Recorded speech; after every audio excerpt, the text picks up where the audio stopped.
we have just finished the Emilia Romagna Grand Prix in Imola, and boy, was it a bit of a disappointing one, wasn't it? This one was a little bit different.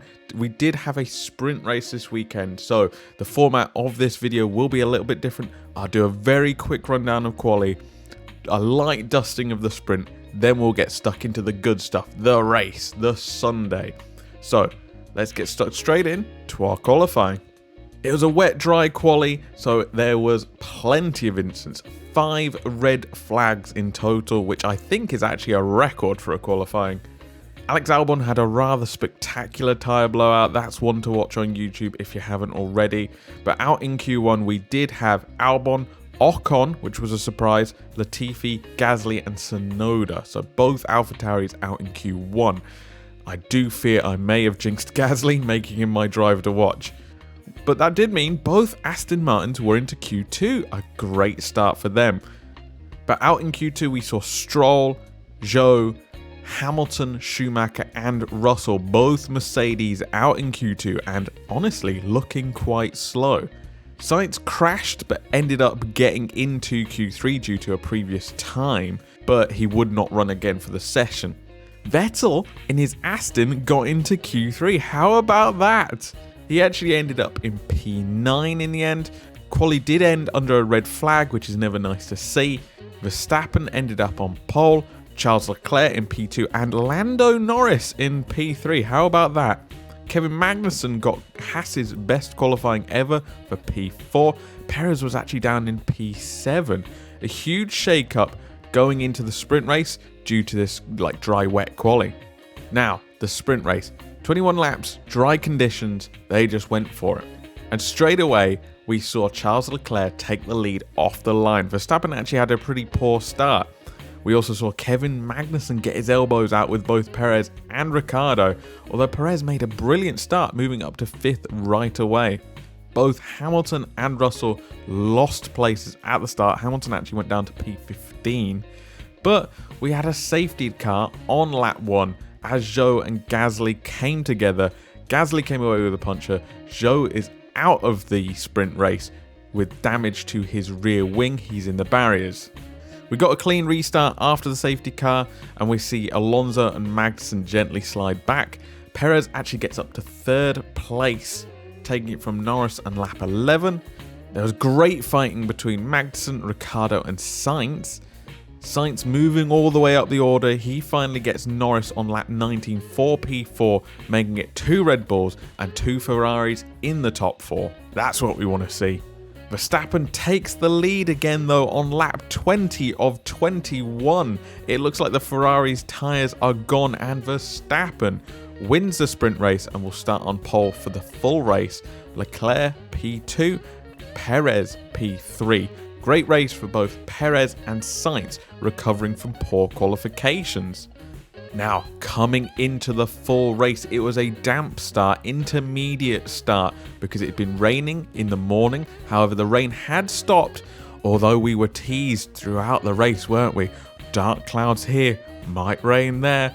But did it ever happen? Well, we'll find out, won't we? It was a tentative start with lots of changes up and down the field. Both Ferraris made very poor starts, Norris and Perez getting past Leclerc, meaning Verstappen P1, Perez P2 and Norris P3. Sainz and Ricciardo hit each other. Bottas also taps into the back of Ricciardo as well. This means Sainz is out. He is beached in the gravel. Ricciardo does manage to continue, but we have a safety car deployed on lap 1. George Russell was the big mover before that, moving up to 6th place. Schumacher and Alonso also tangled before that safety car as well. Alonso picking up some damage to his car, Schumacher having an off-track moment and going to the back of the grid. We go racing again on lap 5 and Alonso falls instantly down the field due to that damage. He retires later due to that side pod. And we see both Astons actually get up into the points at that stage. It's amazing. Leclerc manages to overtake Norris on lap 8 for 3rd place, and now the chase is on. Can he catch the Red Bulls? So around that time as well, we see a brilliant fight between Magnussen and Russell. Russell wins out and takes 5th place from Kevin Magnussen. Bottas is sneaking up in his Alfa Romeo on the back of those two as well. It's around this time that everybody's starting to complain about their tyres. They're all looking for the wet patches on the track because it's getting a bit too dry for the intermediates. And Ricciardo, who's of course at the back of the grid due to his shunt earlier, pits for mediums. He's the first one to do so on lap 17. And as soon as everybody starts seeing his times, you know what happens, right? Absolutely everyone dives into the pits over the next 2 laps. And it's a bit of a mess in the pit lane, honestly. Everybody, all the teams are out. Bottas has a slow stop actually in his pit box. That's a real shame for him, and that'll affect him later in the race, as we'll see. Ocon managed to get a 5-second penalty for an unsafe release. He almost hit Hamilton, not quite, but very close. There isn't actually too much movement up and down the field. Because everybody pitted at the same time, they all came out in basically the same positions. Ricciardo moved up a few places because he'd pitted early. Vettel also pitted early, so he moved up 1 or 2 places as well. Curiously, even though that we're now on the dry tyres, there's a very clear dry line, everything's, dry conditions, the DRS doesn't get turned on. And honestly, it makes it a bit of a boring race. Imola's known for being a hard track to overtake on, and the fact that we don't have the DRS activated means that we enter a period of the race where it's a bit dull, honestly. DRS does finally get activated on lap 34.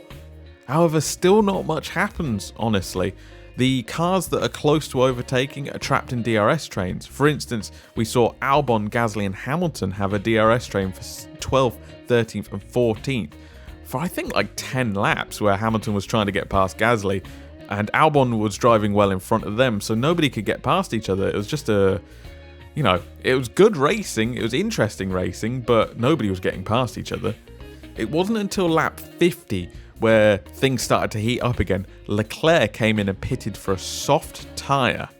He dropped behind Norris for 4th place initially, but it looked like he'd be going for the fastest lap. Maybe it gets him closer to Perez.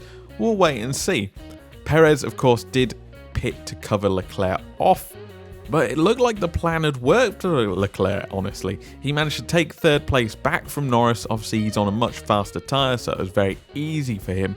He had the fastest lap, and he was closing in on Perez.